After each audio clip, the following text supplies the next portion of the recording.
Okay, good morning, everybody. I'm going to show you how to do today's assignment. So if we read it, it says using the selection tools, you will go around the focal point, which is the only person, including his skateboard, in the image, and then select all of them. Once that is complete, you will copy and paste him again and adjust the opacity. So we're going to go ahead and right-click copy. I am going to show you as well how to save the image and then open it up, just in case you're having problems with copying. So you would just right-click, save image as.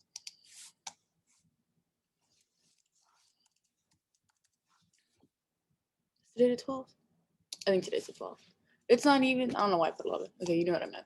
So I'm gonna go to Photo P, click File New. And so you always wanna copy the image before you paste it, before you create a new project, just because it'll keep the dimensions of the image. So click Create, and if I click Edit Paste, you'll see how it fits perfectly. So I'm gonna show you how to open up the image. So you click File, Open, and then there's the image. Yes, I did do this before, but my dad came in looking for a printer cord.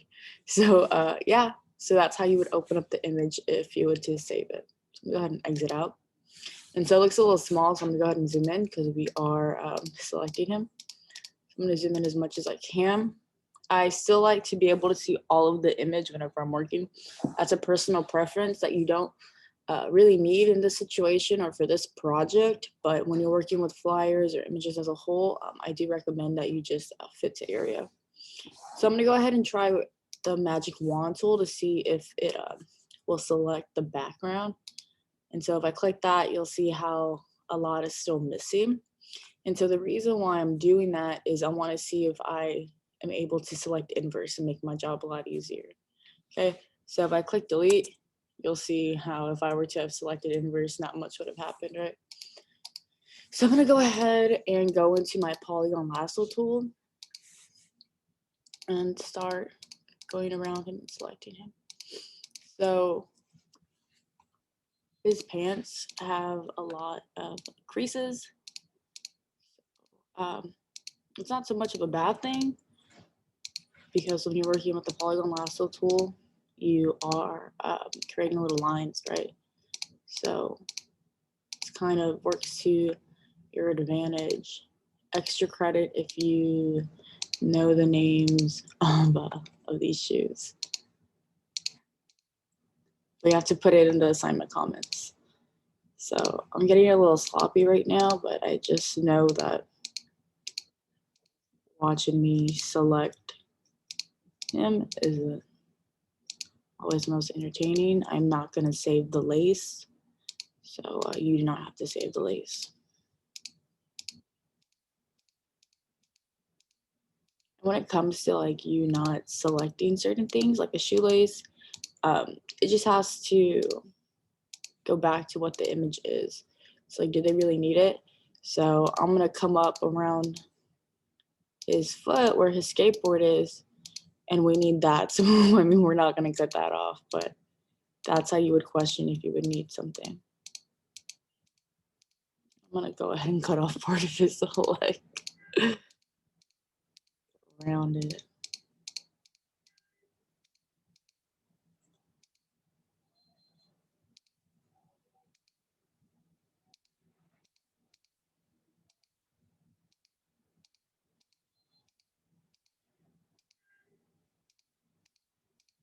This part gets a bit tricky. Just try your best right here.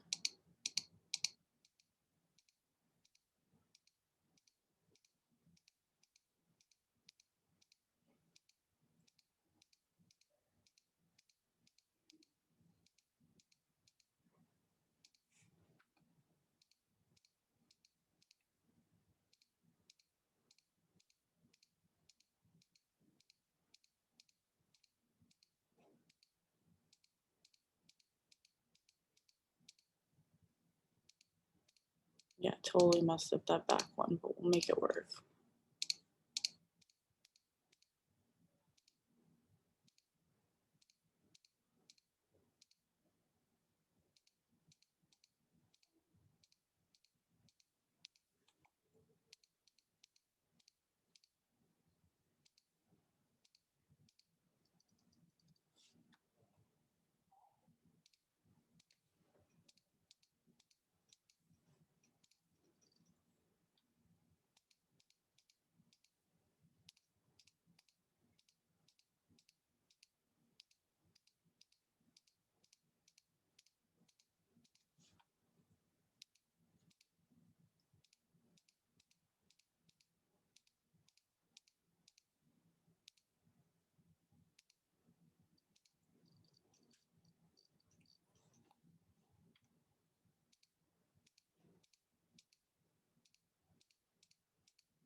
Okay. I'm not going to start again for the sake of the video. But so you have that selected, right? Let me undo because it is selected. So what you're going to do first, I'm going to go ahead and zoom out. Like I said, get all of him. So you're just going to edit copy and then edit paste. You'll see you now have a layer 2. And if you'd be able to click and move it. So you'll see how that layer appears.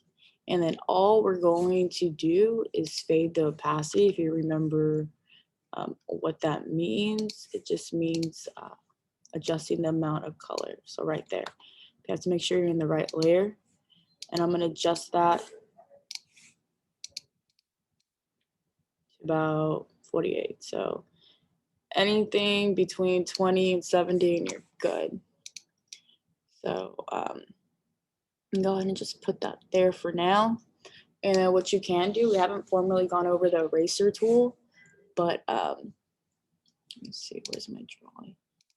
But it is right here. And so you would just click it.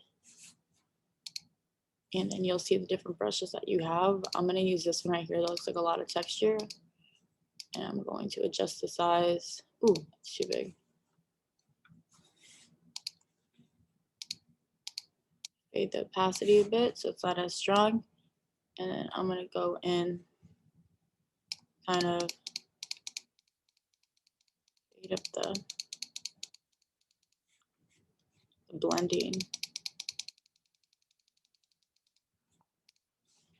And there you go. You can go ahead and turn it in. And that's it. So again, you do not have to fade the opacity on the eraser tool or use the eraser tool at all. But I feel like it's a pretty easy step that you can do on your own.